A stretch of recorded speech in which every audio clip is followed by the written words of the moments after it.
Global news network को subscribe करें और घंटी का बटन दबाएं ताकि हमारी वीडियो आप तक पहुंचे सबसे पहले। शोषितों, पीड़ितों और नारी जाति के मुक्तिदाता परम पूज्य बोधिसत्व बाबा साहब डॉक्टर भीमराव अम्बेडकर जी, बहुजन नायक मानवर साहब काशीराम जी और बहुजन समाज में जन्मे सभी संतों महापुरुषों के चरणों में नमन करते हुए आज इस सभा का आगाज करते हुए इसका आयोजन करने वाले आदरणीय डॉक्टर देशराज जी, उनकी टीम के साथी एडवोकेट गीता जी, एडवोकेट भारती जी, आरबी सिंह साहब और हमारे बीच में बैठे हुए अभी बोल के गए अज्ञानी जी, भाई रामवीर जी और जितने भी तमाम साथी हैं, चौधरी वीरेंद्र जी, सामने जो साथी बैठे हैं सभी को मेरा जय हिंद। साथियों, इसमें कोई शक नहीं है कि अगर हम मिलके साथ चलें, जितने भी लोग मिलके साथ चलें वो अच्छा है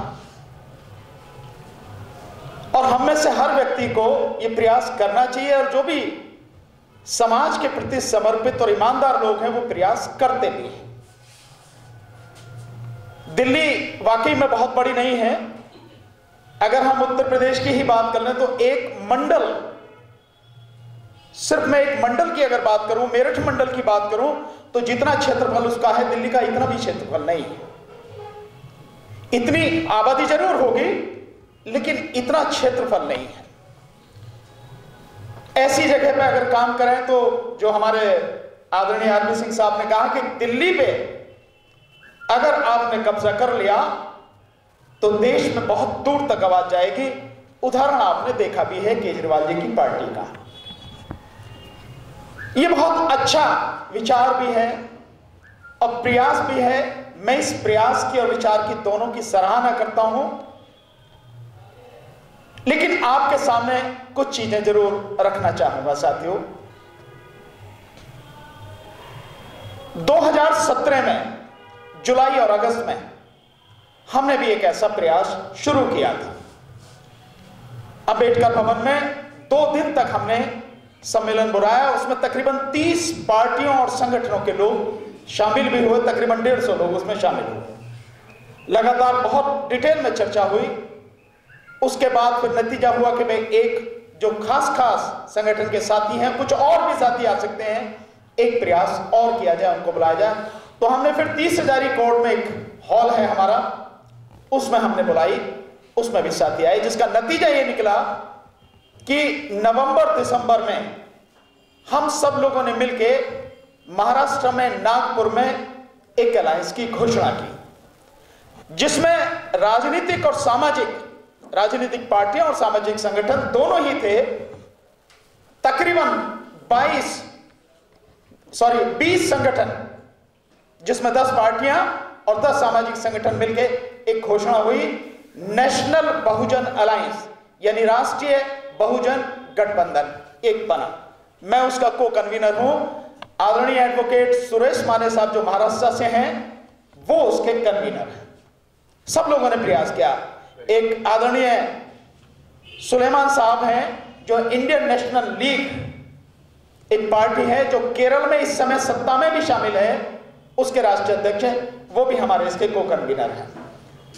आदरणीय श्री पृथ्वीराज जी जो डीजीपी रहे हैं हिमाचल प्रदेश के और अभी उन्होंने एक पार्टी भी बनाई है, वो भी हमारे उस अलायंस के को कन्वीनर हैं। तो इस तरह से हमने एक प्रयास किया। हाँ, एक बात जरूर है कि इसमें कर्नाटक से एक साथी जयप्रकाश जो बिजनेसमैन भी हैं और एक पार्टी के राष्ट्रीय अध्यक्ष भी रहे, वो कुछ समय पहले बीएसपी में शामिल हो गए हैं। ये खैर चलता रहता है, इसकी कोई ऐसी बात नहीं है। प्रयास बहुत अच्छा है, ये होना चाहिए, लेकिन मेरा सिर्फ इतना कहना है कि जो हम अलायंस बनाने की बात कर रहे हैं, हमारे पास ऑलरेडी अलायंस हैं। क्या ऐसा हो सकता है कि हम उसी अलायंस में शामिल हो जाएं, या हमें अलग से अलायंस बनाना है? बना सकते हैं, कोई रोकता नहीं है, लेकिन फिर एक ये बात आएगी कि जब ऑलरेडी अलायंस है उसमें शामिल होने में किसी को क्या दिक्कत है? हमारा कौन सा अहम या ईगो हमारी रास्ते में आ रही है? उसकी कोई जरूरत नहीं है। तो हम उसका भी हिस्सा हो सकते हैं और हम चाहें तो अपना अलग से भी अलायंस बना सकते हैं, कोई दिक्कत नहीं है। लेकिन जहां तक हमारी पार्टी की बात है, राष्ट्रीय जनहित संघर्ष पार्टी, क्योंकि हम उसका अलायंस का हिस्सा है, मैं को कन्वीनर हूं, तो अलग किसी अलायंस में शामिल होना हमारे लिए असंभव सी बात है। ये तो बिल्कुल सही बात है कि आप अलायंस हो और हम भी अलायंस हो, अलायंस मिलकर इकट्ठे होकर काम करें, इसमें कोई दिक्कत नहीं है। क्योंकि जो भी जितना भी बड़ा अच्छा मजबूत संगठन बन जाए, चाहे वो पार्टियों के या संगठनों के जुड़ने से हो या अलायंस के जुड़ने से हो, वो अच्छा है, वही हमारी ताकत भी है। और इसे हमें इससे भी सीख लेना चाहिए कि देश में तकरीबन 50-60 साल शासन करने वाली कांग्रेस भी अलायंस पर ही चल रही है। जो आज देश में सत्ता चला रही है भारतीय जनता पार्टी, उसमें भी तकरीबन 35-40 पार्टियां, तो वो भी अलायंस पर चल रही है। और अब उसको सत्ता से बाहर करने के लिए राज्यों में या देश के स्तर पे या 2-4-6 राज्यों में जो भी बने, वो भी अलायंस ही बन रहे हैं। तो ये तो सही बात है, बल्कि सीधे कहने की जरूरत नहीं कि समय मिलके चलने का है, जुड़ के चलने का है। और ईगो नहीं रखनी चाहिए, क्योंकि साथियों ईगो रख के हम कितने बड़े पहलवान बन जाएं, लेकिन जब अखाड़े में जाएंगे और पटकी खाएंगे, चित हो जाएंगे, तो उसके बाद क्या हमारी सूरत होगी और क्या समाज का हाल होगा, हम सबको मालूम। तो जो चीज हम जानते हैं आज ही कि ये हो सकता है, ये होगा, आज ही क्यों ना उस चीज को सही करने के लिए, उस हार को जीत में परिवर्तित करने के लिए हम आज से काम करें। क्या दिक्कत है इसमें? हमें ये काम करना पड़ेगा, इसमें कोई शक नहीं है। ये बात सही है, आदरणीय डॉक्टर साहब ने कहा कि हमारा जो फील्ड रहा वो उत्तर प्रदेश रहा, क्योंकि मैं जिला बुलंदशहर का मूल निवासी हूं, वहीं से मैंने एमए किया और वहीं से मेरे पिताजी ने जज बनने से पहले दिल्ली में 5 इलेक्शन लड़े, लोकसभा और विधानसभा के। रिपब्लिकन पार्टी से मेरे पिताजी जुड़े हुए थे और रिपब्लिकन पार्टी के झंडे तले 1973 में 2 महीने का आंदोलन चला, जिसमें एक मांग यह भी थी कि बाबा साहब का तैलचित्र संसद के सेंट्रल हॉल में लगे। मैं भी खुद उसमें जेल गया था, मैं, मेरा छोटा भाई, पिताजी, 3 दिन हम भी उसमें जेल रह गए थे 1973 की बात। तो हम लोग जुड़ के चलें, इससे तो बढ़िया कोई बात ही नहीं। और बहुत बेहतर है कि जो जो हमारा फील्ड है, जहां हमारी ताकत है, अगर हम उसी पर केंद्रित होकर हमारे सारे साथी एक एक सीट बांट के लड़ें, ये तो बहुत ही अच्छी बात है। और शायद हमारी ताकत देखने का नजारा भी तभी लोगों को मिलेगा। लेकिन मेरा इसमें सुझाव ये है, आपके प्रयास के मैं साथ हूं व्यक्तिगत रूप से, आप इससे निश्चित रहें, मैं आपसे अलग नहीं हूं, इसमें कोई शक नहीं है। लेकिन जहां तक जुड़ने की बात है, नया अलायंस बनेगा तो अलायंस को साथ में लाऊंगा, मैं समझाऊंगा अपने साथियों को कि भाई ये एक अलायंस है, हमें इसके साथ मिलकर चलना है, ये मेरी कोशिश रहेगी।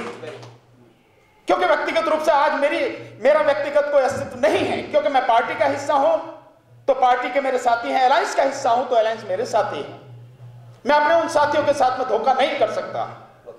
दूसरी बात साथियों, हमें अलायंस को जो भी बने लोगों को दिखाना होगा, हम हैं, जिंदा हैं हम और ताकतवर हैं हम।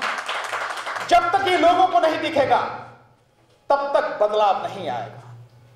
क्योंकि राजनीति में या किसी में एक परसेप्शन होता है, एक धारणा होती है। जब वो धारणा बन जाएगी कि नहीं ये हैं, ये टक्कर दे सकते हैं, ये हिला सकते हैं, तो निश्चित रूप से बदलाव आ जाएगा। लोग आपकी तरफ झुक जाएंगे, आपका साथ देंगे, आपको वोट देंगे। बेशक हम पार्टी हैं, पर अगर ये हम लोगों को नहीं दिखा पाते हैं तो वोट नहीं मिलेगी। क्योंकि ये बनी हुई धारणा है, आज की तारीख में मैं कहूं न कहूं, आप कहें न कहें, माने न माने, लेकिन धारणा यह है कि जो 2019 का इलेक्शन होने वाला है वो 2 ही तरह से होगा। जो बीजेपी के साथ में वो बीजेपी को वोट देंगे और बाकी के सारे लोग बीजेपी को सत्ता से बाहर करने के लिए, उस हराने के लिए वोट देंगे। किसी की सुनने वाले नहीं है, किसी की भी।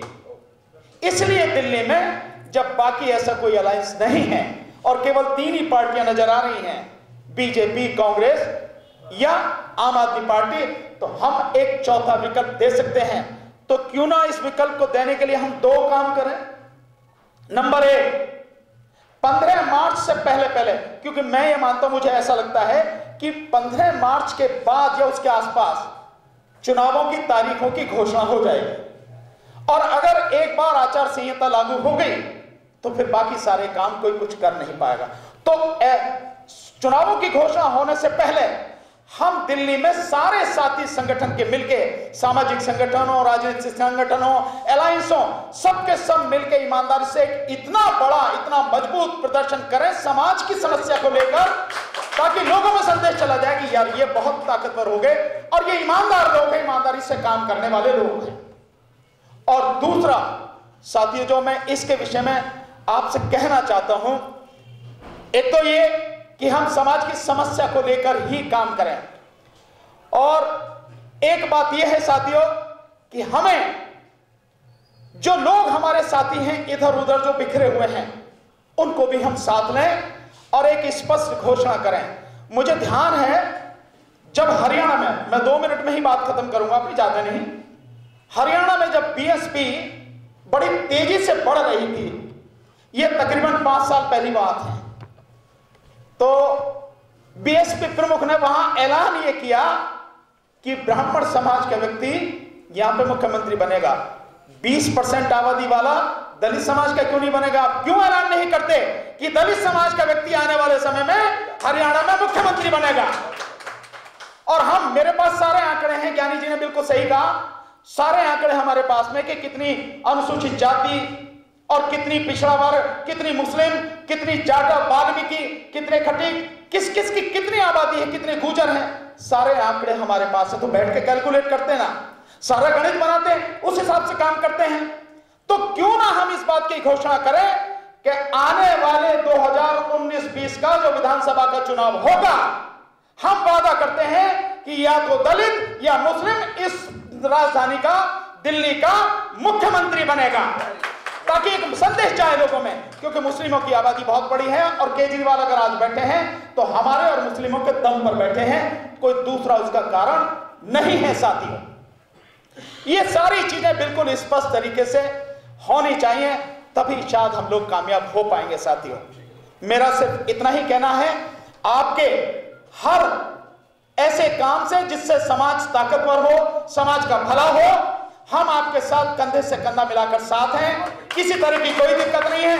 लेकिन एक चीज, जो भी लीड करे, हमारी कोई ईगो नहीं है, कोई भी लीड करे, हमारी बहन लीड करेंगे तो हम लीड कर रहे हैं, हमारा कोई भाई लीड करेगा तो हम लीड करें, ईमानदारी से करें और सबको साथ लेके सबकी बात सुन के करें। ये नहीं कि अपने आप जो चाहे जैसे चाहे फैसले ले ले और फिर सब पर थोपे, ऐसा नहीं होगा। ऐसा होगा तो हम साथ नहीं होंगे, किसी भी हालत में नहीं होंगे साथ। जय भीम, नमो बुद्धाय। ग्लोबल न्यूज नेटवर्क को सब्सक्राइब करें और घंटी का बटन दबाएं ताकि हमारी वीडियो आप तक पहुंचे सबसे पहले।